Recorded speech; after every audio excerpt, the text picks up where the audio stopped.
Android phone वापरणाऱ्या लोकांना आज वेगळाच अनुभव आलाय। अचानकपणे त्यांच्या मोबाईलवर इमर्जन्सी मेसेज येत असून अनेकांचे फोन एकाच वेळी जोरात वाजू लागले आहेत। नक्की काय घडलं सांगते, पण त्याआधी थोडक्यातला नक्की फॉलो करा। आज सकाळी अनेकांच्या मोबाईलवर एक जोरात सायरन वाजला आणि स्क्रीनवर इमर्जन्सी अलर्टचा मेसेज फ्लॅश झाला। यामुळे सुरुवातीला अनेक जण घाबरले, पण घाबरण्याचं कोणतंही कारण नाही। भारत सरकारने सेल ब्रॉडकास्ट अलर्ट सिस्टीमची चाचणी घेण्यासाठी हे मेसेजेस पाठवले आहेत। भविष्यात भूकंप, पूर, सुनामी किंवा वीज कोसळण्यासारख्या नैसर्गिक आपत्ती येणार असतील तर सरकार थेट तुमच्या मोबाईलवर असा अलर्ट पाठवून तुम्हाला सावध करेल।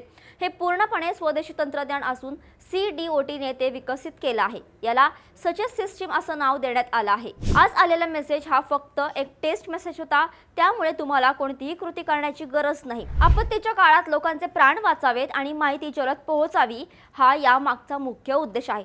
तुम्हाला सुद्धा असा मेसेज आला आहे का? तुमचं मत खाली कमेंट्स मध्ये नक्की सांगा। अँड्रॉइड फोन वापरणाऱ्या तुमच्या घरातील लोकांना तसंच जवळच्या मित्रमैत्रिणींना ही महत्त्वाची रील आत्ताच शेअर करून सावध करा आणि अशाच घडामोडींसाठी थोडक्यातला फॉलो आणि सबस्क्राइब करायला विसरू नका। बातमी म्हणजे थोडक्यात।